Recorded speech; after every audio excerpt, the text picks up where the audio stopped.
good evening, and welcome back to the Kristin Omdahl Show. This is episode 1147. Let's see, I won't be able to see the comments from that far back. Oh, no, we can't see the shawl. All right, let me see if I can scoot this other chair closer. Kind of liked having it out on display tonight. Okay, hi. Welcome back to the Kristin Omdahl Show. Today we are live in Southwest Florida in my backyard and getting ready. Bjorn was out here with me for the last 20 minutes. I thought for sure we were going to do a Bjorn cameo tonight. I even have his leash still tied around my waist, but he got spooked 2 minutes before going live, so he's inside. Oh, that's great, Skyla. Welcome. Glad you could be here. Hi, Marlene. Hi, Judy. Hi, Marcia. If you're joining me live, please say hello. If you end up watching the recorded version, that's okay too. Most people do end up watching the recorded version, so always feel welcome to leave a comment. I get notified and reply to everybody there too. Hello, Furious Flow. Good to see you too. Hi, Judy. Hi, Miss Muffet. Hi, Chris. Now, if you don't mind, in a minute or so, I might go see if Bjorn wants to come out, because when he gets scared and goes inside, he usually just wants to sit for like a minute or two and wants to come back out. Hi, Linda. Hi, Naomi. And let's see. Hi, Karen. Yeah, snow coast to coast from California to Connecticut. Wow. Yeah, lots of snow. Not here. We've had record highs this week, but that's okay. Hi, Lois and Donna and Dawn. Good evening, everybody. Hi, Joan. Glad you all could make it. All right. Hi, Coco Rivera. Couple things I want to talk about tonight. Want to talk about the Tranquil Tiles shawl, of course. That is the shawl that's dedicated to Shawls for Sharing this quarter, meaning that all of the proceeds of this pattern are getting donated to help support survivors of domestic violence. And yeah, I bet it is, Chris. And also, I took a pattern that was a paid pattern on my website today called the Brooklyn Shawl, originally shown in Motif Magic, and I made it a free PDF download to try to drum up some extra traffic and some, you know, good stuff like that. So I thought we'd talk about that one too, because there are some really interesting components of that shawl that are similar to what we talked about with Motifs last week about this shawl, and somewhat different still, because we haven't talked about anything other than square motifs and cutting them in half to make a triangle half motif.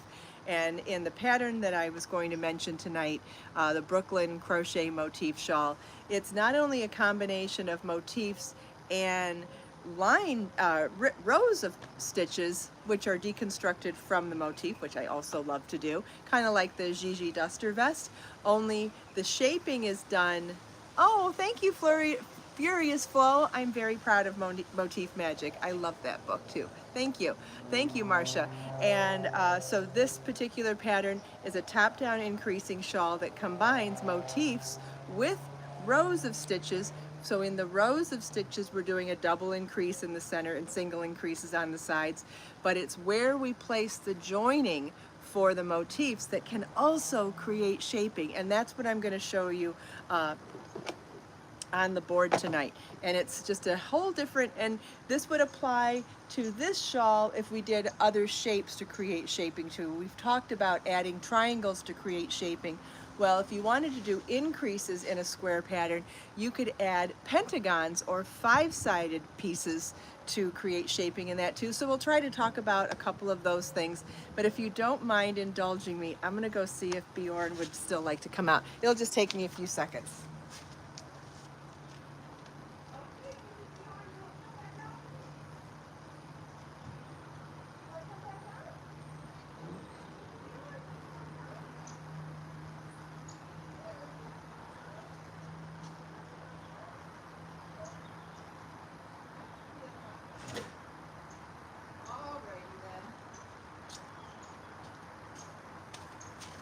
Alrighty, he doesn't want to come outside. Anyway, I'll try again after the show. I'm probably sounding too urgent, right? You know how kitties are.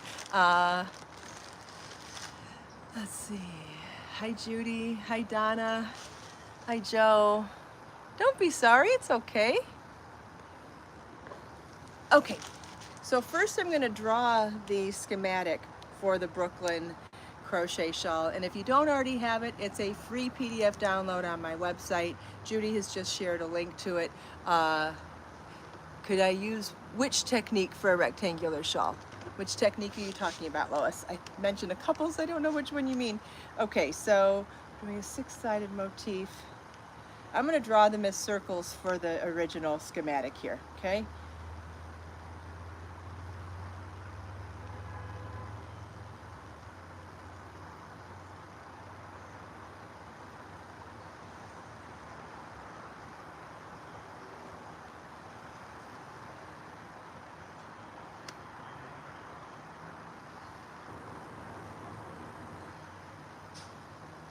Okay, so this is the gist of the Brooklyn shawl. I probably have bigger motifs. You're welcome, Martha. So what happens is it starts with one motif here, and then we do top-down increasing in rows in there. Then we do another band of motifs here, and then work in rows in top-down increasing again, and then do a band of motifs again at the bottom. Hi, Maritza. Glad you could be here. This isn't accurate, but it's the concept that I'm trying to talk about here. And so when you're joining motifs that are going to be worked even along these sides, it's like making a scarf, right? You're just lining them up straight. And so I believe these were 6-sided motifs. So let me show you how we joined them. 6 sides means hexagons, right? Okay, and so to join them, boy, that last one didn't, or that first one's not the same shape. Well, not the same size, I guess. So here we go. So when you're joining them for the sides here, we just join at 2 points, here and here, all the way across, and see how it keeps an even, smooth line, right? But when we want to turn a corner, and this applies to what we've talked about with edgings before too, you have to add fullness to turn the corner, otherwise what do you get? You get that pucker and you get that wall built up. You don't want that in a shawl because a shawl has to still be a flat fabric. So how do you create increases within motifs without, and this is without changing it. We're going to use a hexagon still, but what we're going to do is instead of joining here and here, on the next one here, we'll join here and here. So let me draw that for you on the other side, and then I'll show you. So let's see, we'll draw them.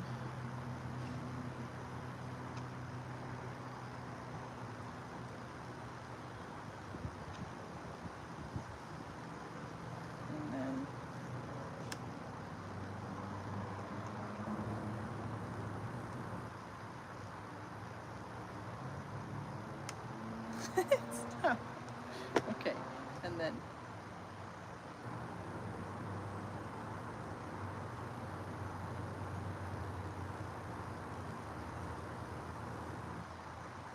okay. So see how they're joined on the sides? It's always 2-point joins. They're joined on the sides for these motifs, and then the one in the center here uses the top tip and the first corner instead of using the 2 corners at the sides. Let's see, Martha says, this makes sense. She was looking at the pattern earlier and confused where to join. There are charts and schematics and written instructions in the pattern, and I believe there are video tutorials here on my YouTube channel for the shawl as well, which you can use. I don't believe they're linked on the pattern page. I'll update the pattern page with the links to the videos. However, this is only changing the position of where you join them, and you can create that kind of shaping. Isn't that cool? Make sure everybody understands that.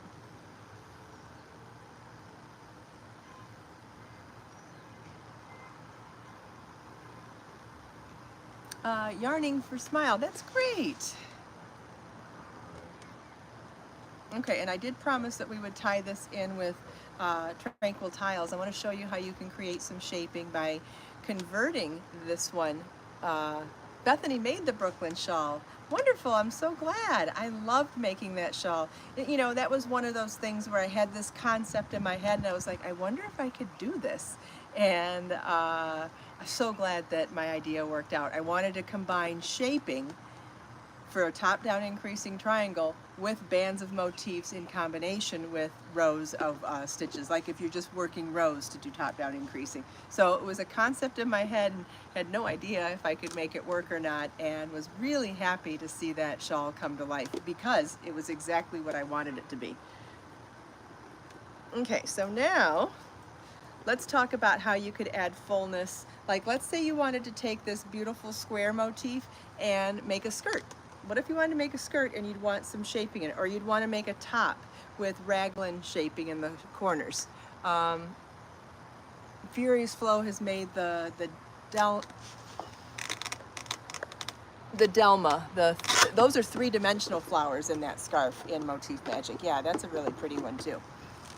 We've had trouble with that one. Oh, okay. I guess if you could elaborate and tell me what kind of trouble, maybe I could help you, but probably an email would be better. Whoopsie, what did I do wrong here now? All right, do you mind indulging me one more minute and go and see if Bjorn wants to come back out again? I know I baby him. Anyway, 1 minute.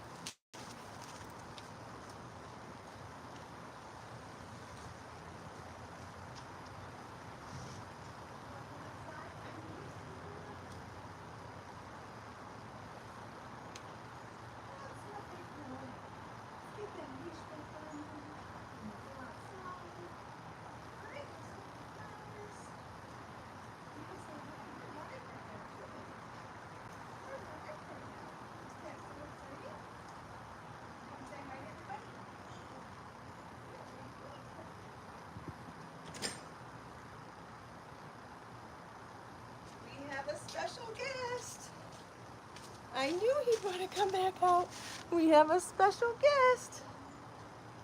Hi, sugar. Who's the big boy, huh? You the big boy that wanted to come outside? Yeah.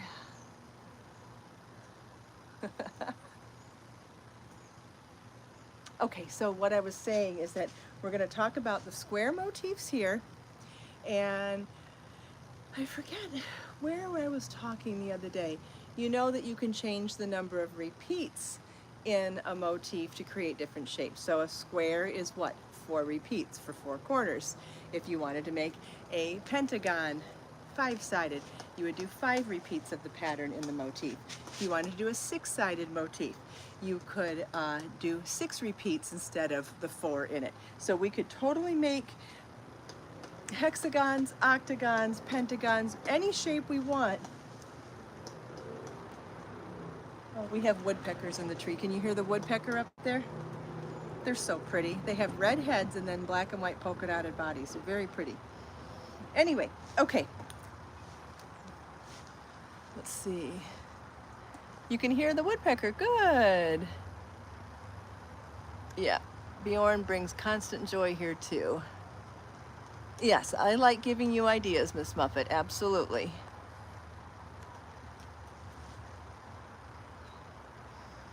Yeah, Bjorn likes to be, he wants to be invited more than once before he says yes. I think that's part of it too. I'm trying to scroll back and see what kind of messages I've missed or comments. That sounds great, Martha, wonderful. Okay, I think I'm caught up. The females don't have red heads. Okay, that's good to know. Hi, Lena from Sweden. Lena? Maybe Lena? Okay, so if we took this square motif and everywhere that it's 4 repeat, you would break down each round to see what the repeat is, and instead of doing it 4 times for a square, you could do it 5 times for a pentagon and 6 times for a hexagon. And so how that would work to create shaping, let's say you want to make a skirt. So you're going to start out with a certain repeat, depending on how big your squares are. You're going to start out with a certain number of squares for your waist, but you're going to need a lot more squares down here for the bottom part of your skirt, right? Your skirts usually are wider at the bottom so you can walk. You know, if your skirt was as wide as your hips, it would be enough to stand up, but you wouldn't have the ease to be able to walk. So the wider your skirt, the easier it is to run or walk in a skirt. And this is important when you're deciding to design something, especially in yarn. I don't think you'd really want something super duper tight all the way down anyway. Okay, so let's say at some point here, we're going to be going from 3 motifs to 4 and then to 5. So how you would do, or we could go to 5 right away. So you'd start, right, you would have your square here, and you'd have your square. Let's see, how do I do that?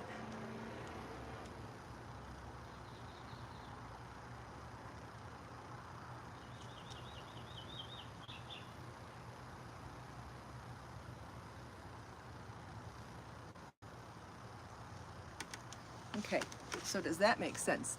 Where you would add pentagon shapes or 5-sided to be able to grow from 3 motifs to 5 motifs. And you could keep doing that.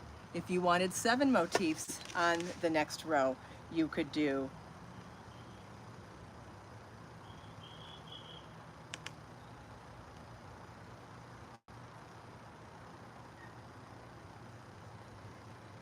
I realize my shapes aren't perfect here, but you can see how a pentagon works out to be an increase in that skirt. We could do this for a yoke too. You could add those pentagon shapes in between. You could in between squares for a yoke to create shaping too. Okay, good. I'm seeing some people understanding what I'm saying. That's great. I know sometimes the concept stuff is hard to understand, but it's also a great way for you to explore with your existing motifs to make things that you haven't already made. And I don't know, I always think that that's exciting and fun. So you could do a round, okay, so for example, the Twilight Skies crochet cardigan vest on my website, you'll notice that that one has pentagon shaped motifs at the yoke, and that's so that they start as a point and then they grow into that square portion at the bottom. So by starting with pentagons, you create something that's skinnier at the top and wider at the bottom, which is what we need for a yoke.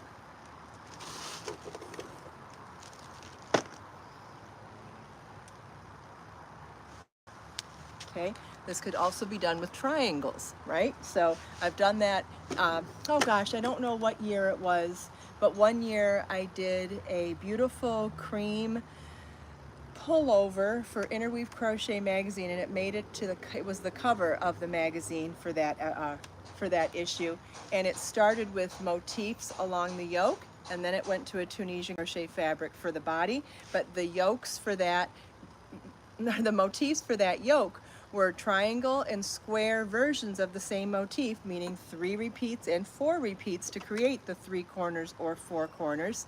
And I was able to do raglan increases here, here, here, and here by adding the triangles. So let me show you, I'll show you an aerial view of a yoke done that way. So let's pretend like that's the neck opening, okay?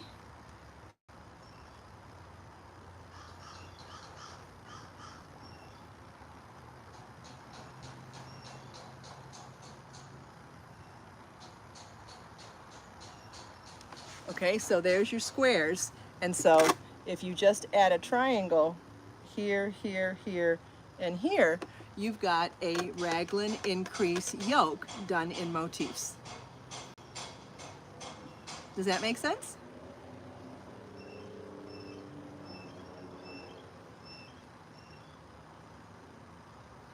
Wait and see if everybody understands that too. Furious Flow says yes. Carla says yes. Great. Yarning says yes. Great. Isn't that exciting then? So you could take an existing motif that you already have and love, and you could absolutely turn it into a raglan yoke for a pullover. So what you would do is you'd create that shaping to grow it to be the right size for the arms and the arms and the body, and then when you separated for arms and body, then you would go back to working even. Motifs are very versatile. Okay, Bjorn's stuck. Hold on. You need some help, honey? Go ahead. Go ahead. Go ahead. Do you remember what that line's from? I think that's from Laverne and Shirley. Isn't that Squiggy's line? Go ahead. No, no, that's the guy from Welcome Back, Kotter. Remember, what was his name? The little guy that wore the army jacket. He said, go ahead, go ahead. I can't remember. Uh-oh. Are you ready to go in again? Baby Bjorn. Don't you know I have a show going on? You know the answer. He does not care about the show. Okay, I gotta take him in one more time. This is the last time, I promise.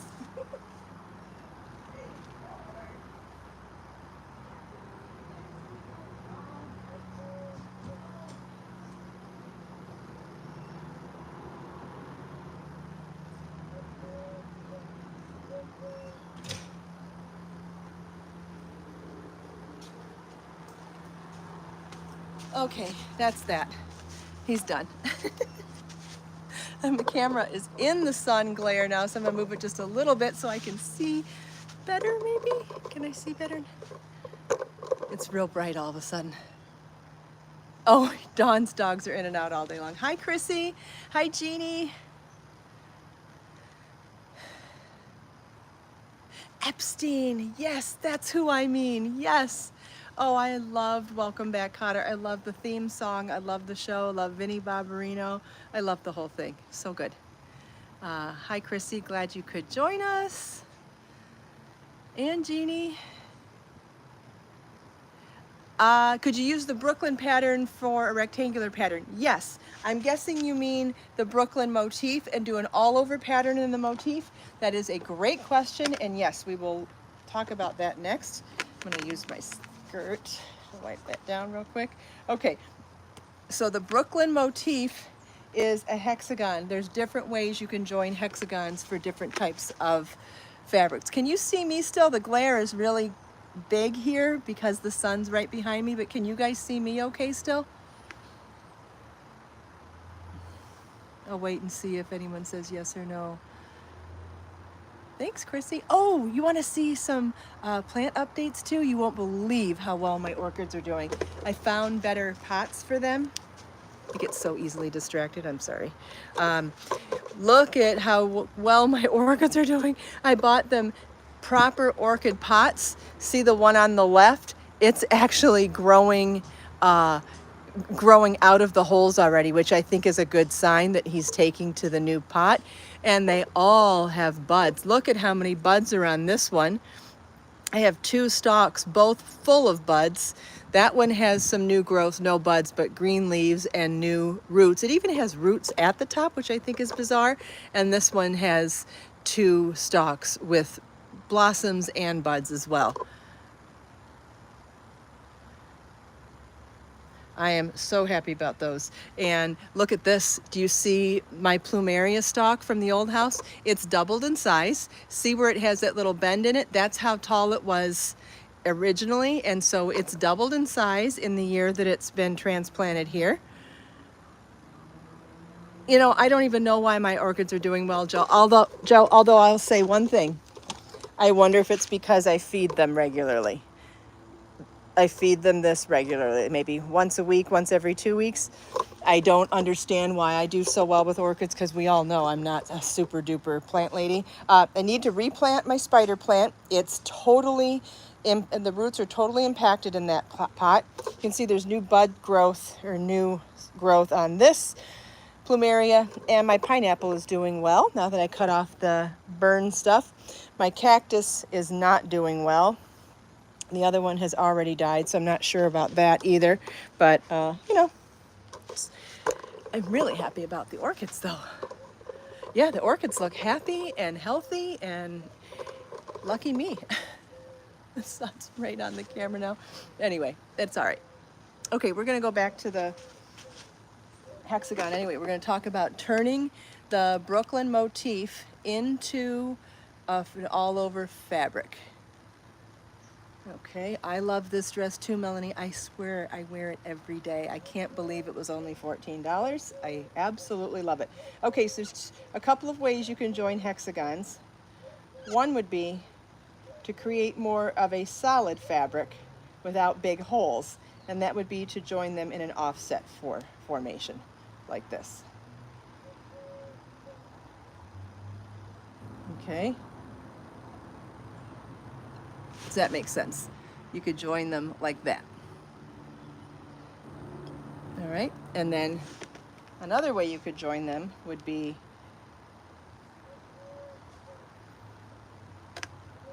and that's with the point at the top.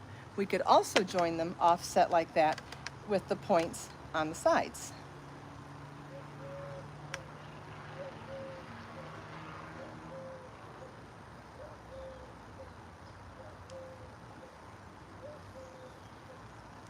Okay, so you could join it on the sides.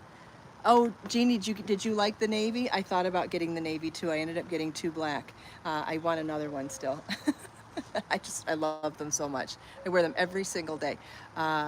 Okay, so that's joining, that's the same motif, but joined with points up and down or points side to side. And that's joined as a pretty solid fabric. Now, you could choose to join them in another way. Let's see. Okay, I got it. So you could join them like this.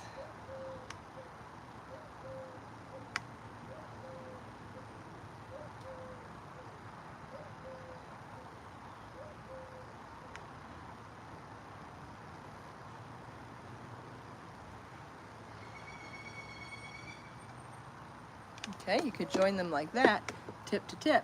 And what's that going to do? That's going to create these squares here that would either be large holes in your fabric, or you could choose to make a square motif and fill up with a mini motif. You know that dress or that skirt that I was working on last week? Remember how I'm using octagons and I'm filling up those little those little holes with a mini motif to create a more solid fabric still. So you have options when you join your motifs like this. When you join them like that, oof, the bugs are out. You could either leave those holes open or you could choose to close them up with another motif. It would just have to be a 4-sided motif in there. Does that make sense? Hi, artwork. So I'm gonna hold this up here for a minute. If anybody wants to screenshot this, these are 3 different ways that you could join the 6-sided motif from the Brooklyn shawl and create an all-over motif fabric, which would be totally different than the existing shawl, which is combining bands of motifs with bands of the stitch pattern that's extracted from the motif.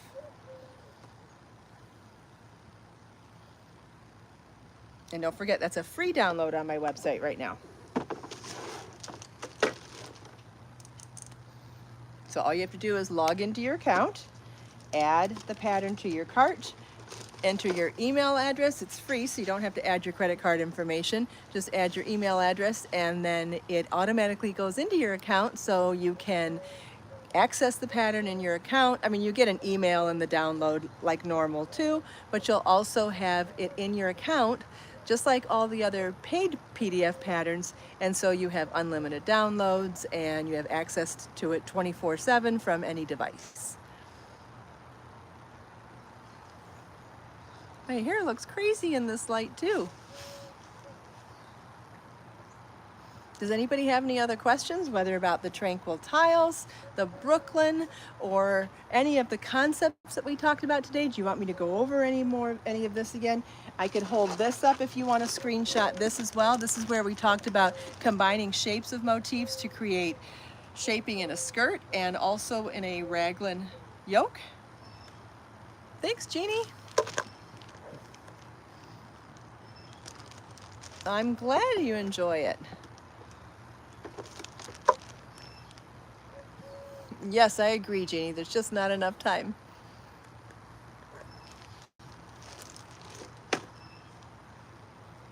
I'm glad you enjoyed it, Donna. So I checked out the red tide activity today, and it is still high here, so I'm not going to attempt the beach quite yet, but I am checking it regularly. As soon as I think it's safe to go back, we will go to the beach.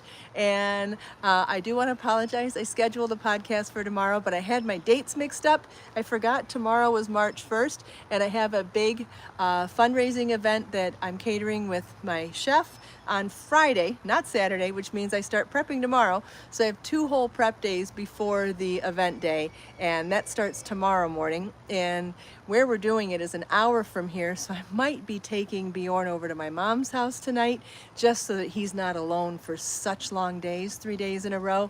He's been exceptionally needy lately, and I think it'd be better for him to have a companion throughout the day, and I know she enjoys his visits too. Yeah, anybody, if you've just joined right now, it is live right now, but once we're finished with the show, it becomes a recorded video, and you can watch it anytime in the replay. Oh, we did go to a meeting today for another big event that's going to be later this year, and I'm not sure how much I can share, because I know some people here are local, and I wouldn't want to give out some of the surprises, like the theme and all that good stuff. But the meeting went extremely well, and fingers crossed that Chef gets the job, because it's going to be an amazing event, and it's at the zoo. Putting on a black tie fundraiser dinner in the middle of a zoo sounds like my cup of tea. Sounds amazing. Sounds like, I mean, it'd be an opportunity of a lifetime to go to it, but I feel like it'd be an opportunity of a lifetime to cook and serve and work at it too. So fingers crossed Chef gets the bid, and I will certainly keep you updated on that. If there's anything I can share from the event this weekend, I will. We're doing an event for a fundraiser for an amazing foundation in Fort Myers called the Heights Foundation. If you want to Google it and look it up, they do amazing work in one of the poorest communities in Fort Myers to educate, and they even have a school now. They do so much community outreach, and we're doing the catering for their fundraising event. They're a big fundraising event for them. So anything I can share, I will, but you can check out the charity that we're cooking for this week if you go to the Heights Foundation in Fort Myers too. I can't wait for the beach too, Marcia. As soon as I think it's safe to go, we will definitely be back. Yes, I am in Florida. I'm in Southwest Florida in Naples. Thank you all so much for taking time out of your busy day to spend a little sunset with me in my backyard and talk about crafting goodness. If you like my channel, please consider subscribing. If you like this video, please click the like button. If you end up having questions later today or whenever, always feel welcome to come back and leave your questions in the comments. I get notified from them, and I do reply to everybody. I acknowledge every comment. Let us make time to create, share, and inspire today and every day. Have a wonderful evening, everybody, and I will see you soon. Bye.